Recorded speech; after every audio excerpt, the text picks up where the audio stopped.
an affordable housing inside a 94-hectare township in Cavite at nasa 9,000 pesos lang ang monthly.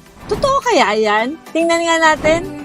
Ang New Leaf ay matatagpuan sa 13 Martires, Cavite. Alam nyo ba na 4.7 kilometers lang ang Cavite Provincial Capital at ang 13 Martires SM sa New Leaf Project. Wala pang 5 minutes, andun ka na sa future bahay mo. Magandang buhay sa inyo mga ka-overseas Filipino winners! Andito ko ngayon sa Cavite Provincial Capital. Ito yung seat ng buong government ng Cavite. Samahan niyo ako because this is your once-in-a-lifetime opportunity na magkaroon ng inyong dream house and lot na magaan sa bulsa. Tara na! You've been picking fights, shadows twice your size, using candlelight to dance with your disguise. When those rumors grow, silence takes this town. Nandito ko ngayon sa Lyceum of the Philippines, Cavite.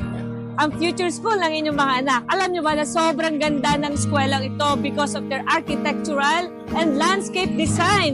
Kaya nga naging landmark na siya ng buong Cavite. 7.3 kilometers away from New Leaf Project. Wala pang 10 minutes, nasa bahay ka na. You can't help but wonder why. Alam na sobrang 5-star location talaga itong ating New Leaf Project sa 13 Martires kasi napapagitnaan siya ng mga major roads or highway. Unang-una, halimbawa galing kang Alabang, using the open canal, 37 kilometers away lang from Alabang. Kung ikaw naman na kunwari ay nasa Tagaytay at papunta ka ng New Leaf using the Governor's Drive, 31 kilometers away lang. At kung ikaw naman ay gagamit ng Tansa or 13 Road, 12 kilometers away lang. Kaya po, very strategic ang location ng project natin ito sa 13 Martires, the New Leaf. Ang project na ito ay mula sa isa sa pinakamalaking developer sa buong Pilipinas, ang Philinvestland Incorporated. Over 50 years na in real estate development at nasa 3,000 hectares na ang nadidevelop nilang lupain tulad ng residential, commercial, offices, condominium, housing. Meron pa nga silang mga hotel. At ito pa, publicly listed. Kaya mga ka-OF winners, safe na safe tayo dito. Tara na mga ka-overseas Filipino winners at alamin natin ang plano ng super affordable project na ito, which is the New Leaf. Hi, good morning. I'm Ethel Balicanta. I am the area head for Cavite, Laguna, Batangas. New Leaf is actually inside a township. Pag sinabi nating township, sa loob ng township, meron tayong maraming projects, no? Pwedeng puro subdivision. And then sometimes naman, pag mas malaki yung location, minsan meron ding condominium sa loob. Within the township, meron tayong nakaplan na town center. In that town center, meron doong community facilities. Magkakaroon tayo ng transportation hub doon.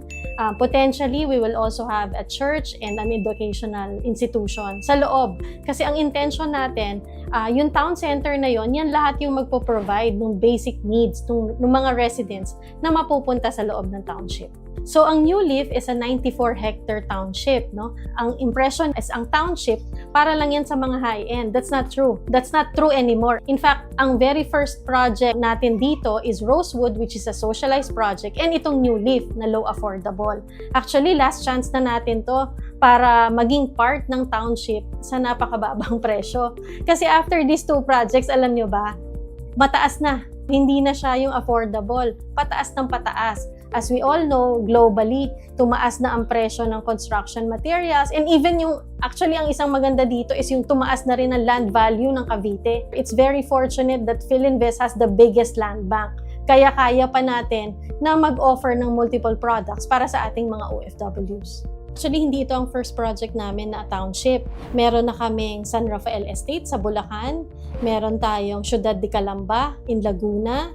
And then we also have Philinvest City, nasa Alabang lang yan. And then meron tayo sa Rizal, Havila Estates. No? So sa Luzon pa lang, actually, napakarami na namin township. Meron pa kami sa Visayas and Mindanao. Very big establishments yan or developments ng Philinvest. Update ko lang din kayo doon sa development. No? Right now, yung amenities natin sa Phase 1, actually ongoing construction na siya. Yung sa Phase 2 naman, magkakaroon din siya ng sarili niyang amenity. Yung parehas na phases natin na yon, magkakaroon sila ng sarili-sariling clubhouse, may swimming pool, may children's playground, and then may basketball court. Itong New Leaf 2 natin is in a pre-selling stage. No? So, pag ganyang nasa pre-selling stage tayo, nasa introductory price. So, sinigurado namin na para sa mga OFWs natin na nagtatrabaho abroad, ay maging affordable ito.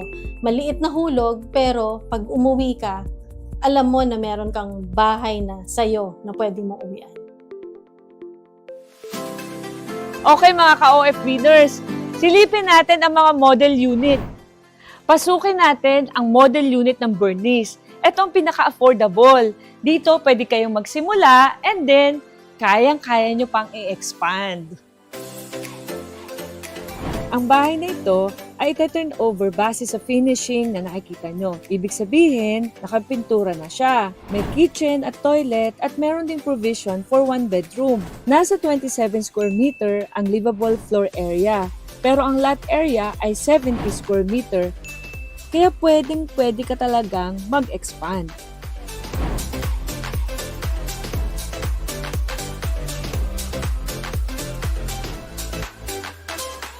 Meron ng working toilet at faucet at nakaabang na rin ang mga electrical outlet and light fixtures.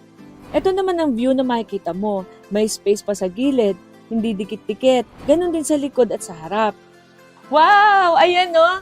Meron pa kayong malaking space, 1.7 meters. And then, pwede kayo maglagay ng dirty kitchen at saka laundry space ninyo. Naku, ang ganda. Sarap imagining. Pwede rin kayo maglagay ng bubong para sa car park ng kotse nyo, na pwede rin maging tambayan habang wala pa kayong kotse. Isang mapagpalang buhay, ako po si David David II, isa pong condo investor dati, pero ngayon po ay nakapag-invest rin sa katulad po nito na isang bungalow na house and lot. Very important po pala yung space, no? So ang maganda po sa ganitong investment, meron po kayong nalalakaran sa labas, hindi mo feeling para kang masikip, no? Dahil marami kang nalalakaran at marami kang na-maximize sa iyong kapaligiran. At ang maganda pa nito sa mga first-time investors, ito po ay 9,000 pesos lang per month ang hulog. At ang good news, ang isang Bernice na katulad nito ay magdodoble ang presyo base sa Colliers International by 2030.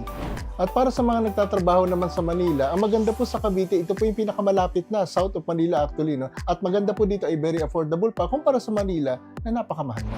Meron din silang promo, easy turnover for overseas Filipino. Kahit 10% pala na babayad at pasado ka sa bank loan, pwede mo nang makuha ang susi ng bahay mo.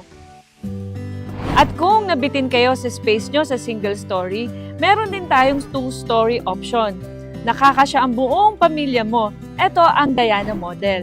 Meron itong 37 square meter livable floor area. At ito ay up and down at may provision na rin for 2 bedroom. Living room, dining room, kitchen at carport. Share ko lang mga ka-OF winner. Bakit bare ang bahay? Kasi nga, magagaling tayong mga Pinoy na mag-dress up, bihisan ang ating future bahay para mas maganda at taste natin. Didesign mo ang bahay mo sa sarili mong gusto.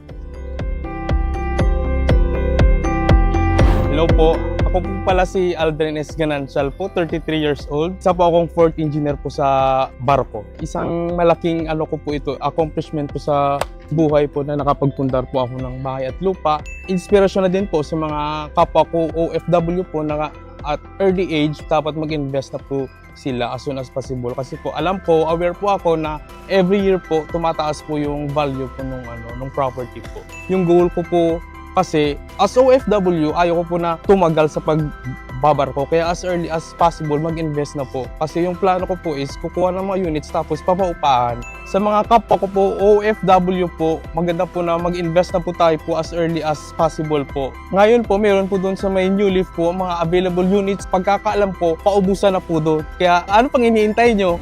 kuha na kayo.